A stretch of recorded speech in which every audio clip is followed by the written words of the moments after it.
Skloníme sa k modlitbe.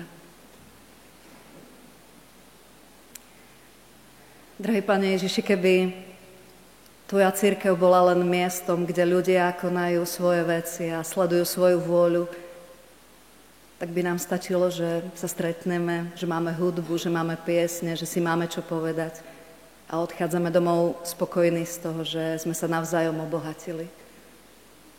Ale my Ti vyznávame, Pane, že sme ďalšia generácia, ktorá Ti vraví, my túžime potom, aby si bol Ty ten uholný kameň, na ktorom aj my staviame to Tvoje dielo v našich rodinách, v našej práci, v našom okolí. A ďakujeme Ti za to, že môžeme poznávať to, že si Boh, ktorý neopúšťa. Že aj dnes milostivo prichádzaš k nám, aj keď si to nezaslúžime. A tak Ti ďakujeme, že si medzi nami. Ďakujeme, že si ten, ktorý chceš hovoriť skrze svoje slovo. A tak sa modlíme, nech naše srdcia sú aj dnes taká úrodná pôda. Amen.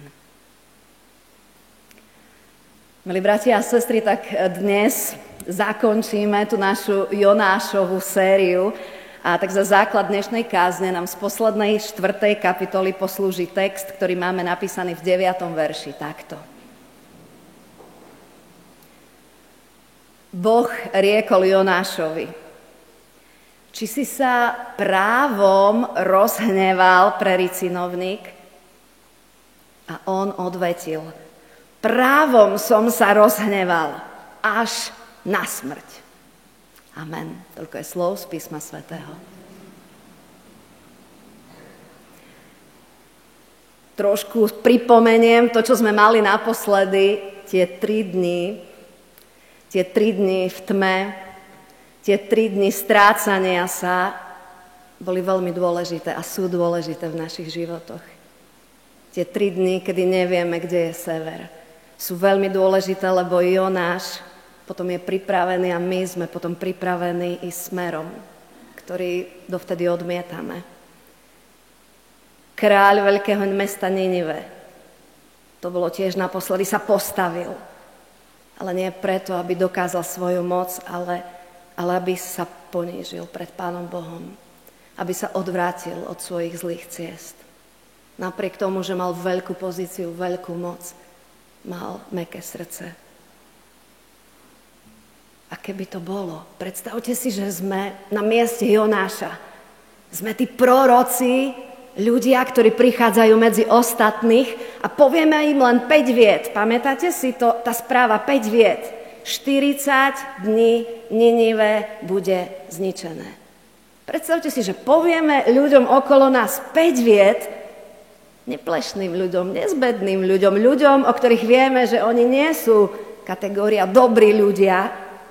Povieme im týchto 5 viet a zrazu my vidíme, ako Pán Boh sa k tomu priznáva a odpovedá. Ako zrazu sa ukazujú mäkké srdcia tých Ninivčanov a oni sú ľudia, ktorí sa nepotrebujú niečo dokazovať, ale hovoria, naozaj my chceme zmeniť svoje cesty. Trošku pripomínam len to, čo bolo doteraz, že išli jedným smerom a pokánie znamená, my chceme sa obrátiť, my spoznávame, že asi to nebolo dobre, a tak sa chceme obrátiť. A tak čo by sme robili na mieste Jonáša? To je skvelé. Ja som v živote nečakal, že ten môj manžel, tá moja manželka sa môžu zmeniť. Ja som netušil, že také mäkké srdce voči Pánu Bohu sa objaví a on to úplne zmení. Ja som netušil, že ten môj sused, ktorý ma hnevá, že sa zmení. To je také skvelé. Nie. Jonáš v 4. kapitole je nahnevaný Jonáš. On sa modlí, lebo sa rozpráva s Pánom Bohom a on v tom rozhovore, v tej modlitbe vyčíta Pánu Bohu. Nie je to, čo som ti povedal. Kvôli tomu som utekal. Kvôli tomu som ja chcel ísť nie do Ninive, ale úplne iným smerom. Lebo ja som vedel, že si Boh, ktorý odpúšťa. Som vedel, že si Boh, ktorý si plný milosti. Takže nie je to, ako sme si mysleli pri 1. kapitole, že Jonáš nepočúva Pána Boha, lebo sa bojí Ninivčanov, lebo sú arogantní, agresívni, neoplatí sa púšťať s nimi do reči, lebo urobia krátky proces. Nie preto on utekal. Nie preto. Ale preto, lebo vedel, že Boh dokáže zmeniť človeka. A on si nevedel predstaviť, že by tí agresívni Ninivčania, že by po tom, čo všetko urobili, že by im mohlo byť odpustené. Ako to je možné? Viete, všetko nejako začína. A všetko začína v malom. Môžeme byť úprimní, veriaci kresťania, túžiaci po Pánu Bohu, kráčajúci za ním. Ľudia, ktorí radi dávajú, ktorí sa radi delia. Ľudia, ktorí radi trávia čas s druhými a ktorí sú rýchli ku odpusteniu a k zmilovaniu. A napriek tomu každý jeden z nás máme svoju slabinu. Svoju slabinu. A v gréčtine sa miesto volá topos. A Biblia hovorí o tom, že diabol je ten, ktorý keď mu dáme trošku toho topos, trošku toho miesta v našom živote, necháme tú slabinu, to, že nás niekto zranil, alebo nám ukryvdil, alebo máme radi niekoho, koho niekto zradil, alebo komu niekto ukryvdil, tak necháme tam to miesto, ktoré stvrdne. Je to miesto topos, ktoré necháme diablovi a on si tam sa usadí, postaví si tam najprv malý stan, lebo má málo miesta, ale postupne bude to miesto v našom živote rozširovať. Je to podobné, ako keď som išla cez týždeň do Starého Mesta, obrovský Dunaj. Hovorím si na začiatku, tam, kde vyviera malý pramienok, krásne miesto, preskočíme ho z jednej strany na druhú ako nič.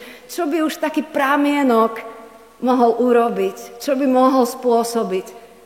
Lenže do toho pramienka postupne sa vlievajú ďalšie a ďalšie rieky, riečky, ramená. A v Bratislave, no neviem, či by ho niekto preskočil. Už je to veľká rieka, ktorá vie aj zaplaviť. A k tomu topos, tej našej slabine, necháme miesto. Diabol si to použije tak, že niečo v nás tvrdne.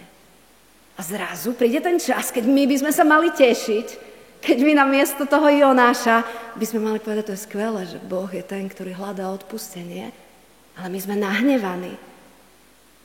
Jonáš vraví dokonca, vezmi si môj život, lebo lepšie je mi zomrieť, ako žiť.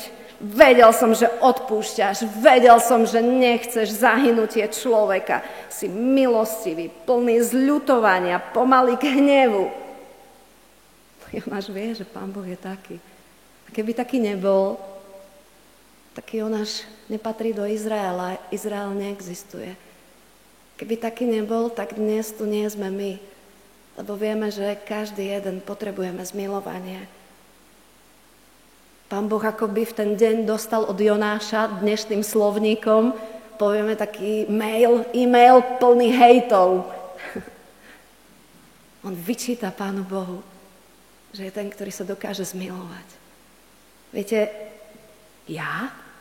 ty, my sme radi, keď Pán Boh nám odpúšťa. Keď Pán Ježiš nám hovorí, ja vidím ten tvoj hriech, ja vidím, že to nebolo dobré, ja ti to ukazujem a klopem na srdiecko, aby si to pekne vyznal, aby si mu s tým urobil poriadok, aby si v tom nepokračoval. A je tak dobre pre nás, lebo veľakrát my to vieme, ľudia okolo nás to vedia, ale ľudia nás odsúdia, nám to vytknú a viete, tak tú ránu zrania. Ale Pán Boh je iný. Pán Boh prichádza a hovorí, ja ťa prijímam. Ja ťa poznám a napriek tomu ťa prijímam a obvezujem. A my si povieme, to je také dobre, že takého Boha máme. Že aj dnes môžeme prichádzať a prosiť o to, aby nás menil, lebo on vie, čo v nás ešte potrebuje zmenu. A my sme takí radi, že nás nechce nechať rovnakými, aby raz sme pred nebom ostali stáť, lebo tam bude ten topos, to miesto v nás, ktoré bude tvrdé a nežičlivé a neodpúšťajúce a zle robiace To je dobré, že Pán Ježiš nás prijíma, že nás mení. Ja to mám tak rád, ale ako môže odpustiť tým, ktorí robia tie zlé veci? Vieme to porozumieť. Keď robí druhý človek niečo zlé, tak my odsúdime to zlé. A my povieme, ten nie. Nezaslúži si odpustenie. A tak sa pýtam, milí bratia a sestry, za čo bojuješ v tomto pôstnom období 2025? Lebo máme len jedno pôstne obdobie 2025.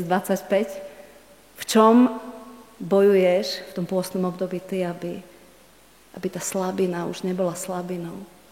Aby to bolo niečo vyznané Pánu Bohu a ním očistené. Čo ťa dvíha zo stoličky? 98% sme mierni, láskaví ľudia, ale čo nás dvíha zo stoličky?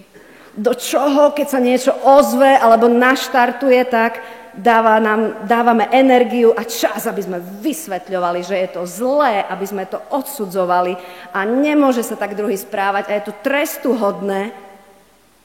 Presne toto je boj Jonáša. Ako pristupuje Pán Boh k deťom, ktoré píšu tie e-maily plné hejtu? On tak v láske prichádza k nám 3-krát. A my to vidíme aj na Jonášovi. Pán Boh je ten, ktorý len prichádza k Jonášovi a hovorí, myslíš, že ten tvoj hnev v tebe, myslíš, že sa hneváš oprávnene? Keď sme dobre počúvali 4. kapitolu, tak reakcia Jonáša, ticho. A ignorancia, nerobí to prvýkrát. Myslíš, že sa hneváš oprávnené? Myslíš, že je to správne, Jonáš? Ignorancia. Čítame o tom, že on si berie veci, ide za mesto, postaví si tam stan, sadne si a bude pozerať, čo sa s tým mestom bude diať. Nepočuje, akoby nepočuje tú Božiu otázku. Veď som hlásal 40 dní a Ninive bude po hebrejsky hapak. Bude hapak. Bude zničené. Znamená, to bude prevrátené, úplne prevrátené, zničené. Neostane kameň na kameni. 40 dní. A tak teraz si tu sadnem a budem pozerať, ako títo Niniučania, ktorí si to zaslúžia, budú hapak. Lenže to hebrejské slovíčko máme 3-krát v Božom slove, okrem tohto. Prvýkrát ho máme v Ozeášovi 7:8 a tam je napísané, že Izrael je ako posúch, ktorý nie je hapak, teda ako posúch, ktorý stále len na tej jednej strane je, nie aby sa už otočil, ale sa tam prihára z dola. Je akoby taký neobrátený posúch, čiže je z jednej strany nedopečený, z jednej už prihoretý. Potom žalospevy 4:6 napríklad hovoria, že Sodoma bola z nenazdajky obrovské mesto hapak, prevrátená na ruby, zničená. Ale potom ešte máme aj Žalm 30:11. A tam je napísané môj nárek, môj smútok, moju prázdnotu si hapak na radosť a tanec. To, čo ma trápilo, to, kde som blúdil, ty si hapak obrátil, prevrátil v niečo úplne iné v mojom živote. Ty si mi priniesol radosť a smiech a požehnanie. Jonáš má slabinu, má nepriateľov, na ktorých sa zlostí, má srdce, v ktorom nie je odpustenie. A tak on, keď zvestuje 40 dní a celé mesto bude hapak, tak aj on sám si to vysvetľuje, bude zničené. Bude úplne, proste neostane kameň na kameni. Ale Pán Boh od začiatku vidí nás, tie ovečky, ktoré naozaj niekedy, keď odídu od pastiera, tak nemáme šancu. A darmo sa my presviečame, aká je to tiež krásna lúka a dokonca taký kvet sme ešte nevideli, keď sme preč. Nevieme to rozpoznať, nevieme sa vrátiť. A tak vlastne to slovo, ktoré Pán Boh dáva Jonášovi, je 40 dní a mesto bude premenené.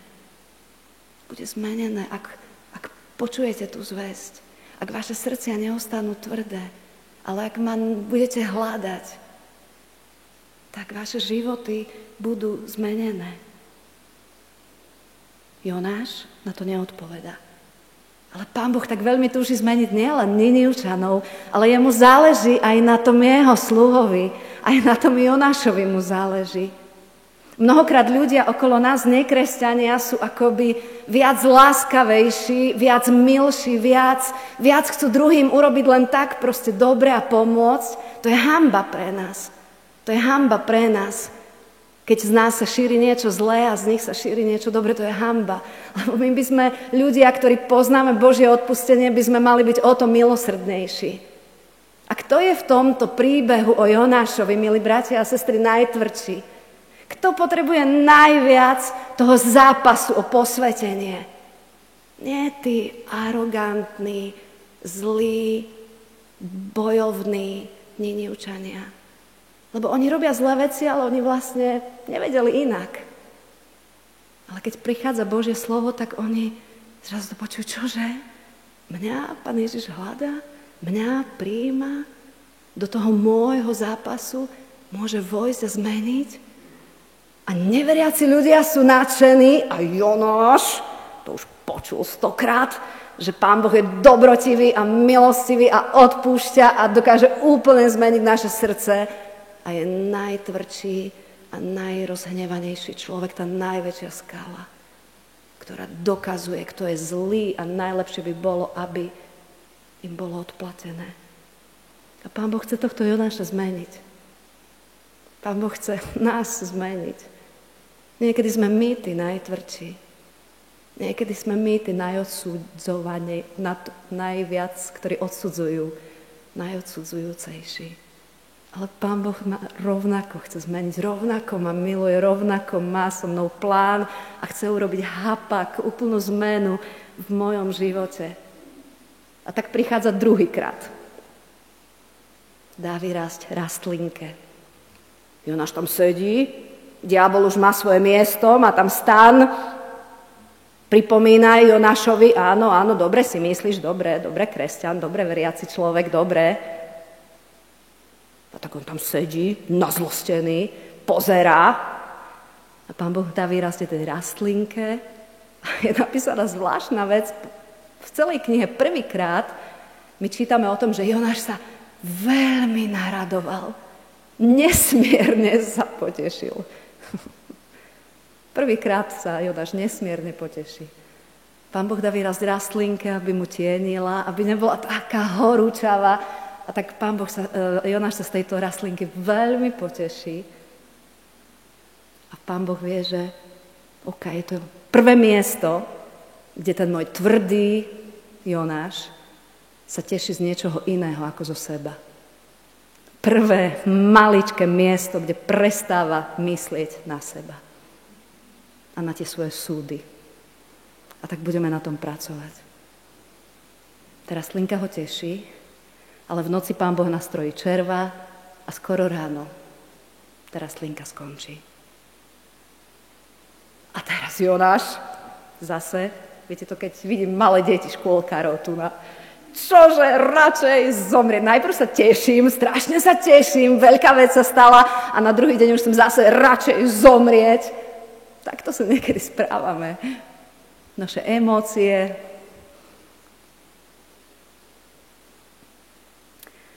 A tak Pán Boh pri tejto taktike malej rastlinky sa pýta, či si sa právom rozhneval pre ten ricinovník?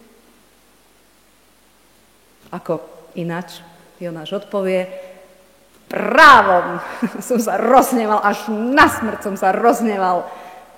Takéto niečo krásne tu bolo, ma tešilo a právom som sa rozhneval.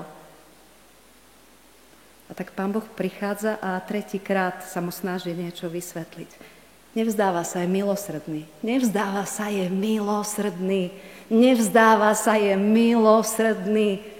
V tom, kde my stále robíme rovnaké chyby a rovnaké veci a rovnako zablúdime. On prichádza, vraví Jonáš. Vidíš, tá tvoja emócia je oprávnená. Si smutný z toho, že to bola taká krásna rastlinka a ona zahynula. Neurobil si ani štipku preto, aby vyrástla. Ani štipku. A mne nemá byť rovnako ľúto. Tá istá emócia. Nemá mi byť rovnako ľúto tých ľudí, ktorí robia nesprávne rozhodnutia, zablúdia, potom robia nesprávne veci. Nemá ich mi byť podobne ľúto? Koniec. Zatvárame Božie slovo. Koniec. Nie je tam odpoveď Jonáša. Prečo? Prečo má dneska tento text končiť, že či nemá byť mne podobne ľúto obrovského 120 000 mesta ľudí a zvierat, ktoré tam žijú? Prečo nečítame Jonášovu odpoveď? Pamätáte si 1. kapitolu? Tá kniha nie je v prvom rade o Jonášovi. Je o nás. Je o tom, ako pozeráme na ľudí okolo seba, ku ktorým nás Pán Boh chce poslať, ale my sme už nad nimi zlomili palicu. Je to slovo Boha k nám, svojim ľuďom. Ako sa rozhodujeme, či dávame možnosť tejto láske a tomuto milosrdenstvu. A nás posiela za tými nepriateľmi. Nás posiela za tými ľuďmi, ktorí nás dvíhajú zo stoličky.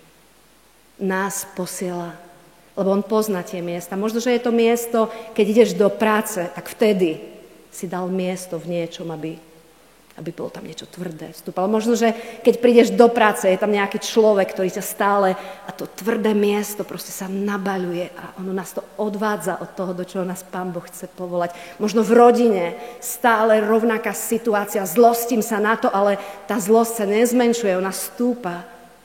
A Pán Boh sa len pýta, pozri sa na tých ľudí, na tých svojich ľudí, ktorým dáš názov Ninivčania. Nezaslúžia si. Či sa ja nemám nad nimi zmilovať? Viete, ja som si uvedomila, že my nie sme dostatočne vysoko na to, aby sme mohli povedať, že ja sa tu postavím pred kríž, obrovský kríž, si predstavte, ja tu mám podstavček, tak ja sa postavím a tento áno, tento nie, tento... Nie. My sme všetci spolu.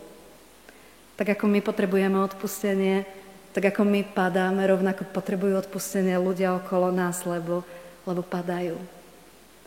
A ja si čím ďalej viac uvedomujem, že práve títo ľudia, ktorí nás hnevajú, že oni sú vlastne veľkým požehnaním pre nás. Viete, lebo ako sa správa tvoj priateľ? Tvoj priateľ vidí tvoje chyby.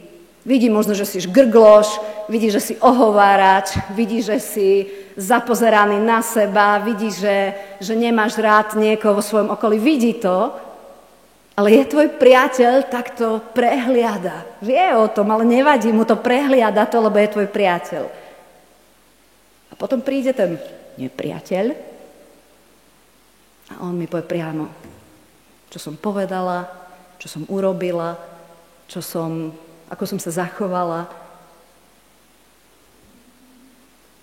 Či nie sú práve títo ľudia poslaní k nám preto, aby nám ukázali, kde je to naša slabina, to naše miesto, kde začíname tvrdnúť, kde prestávame vnímať jeho vôľu, kde prestávame mať radosť z toho, že je nám odpustené a že je druhým ľuďom odpustené.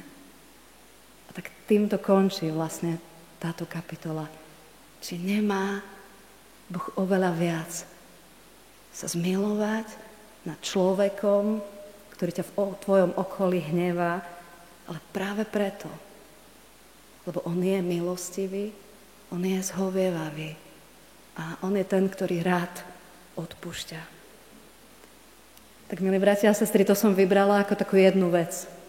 keď je to zápas o posvetenie, to znamená zápas niečo, čo naozaj každý jeden vo svojom živote máme. A nech sme tí, ktorí tak reagujú tým takým srdcom, ktoré hovorí: Pane, prepáč mi, že mne si odpustil, z toho sa teším, ale to, že by si mal odpustiť druhým, že ja by som im mala priniesť to odpustenie, s tým mám problém. Odpust mi to a vezmi to miesto, vezmi to tvrdé miesto, aby ono nerastlo. Ale aby som sa mohla spolu s tebou tešiť, že si Boh, ktorý dnes v 21.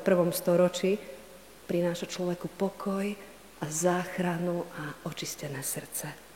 Amen.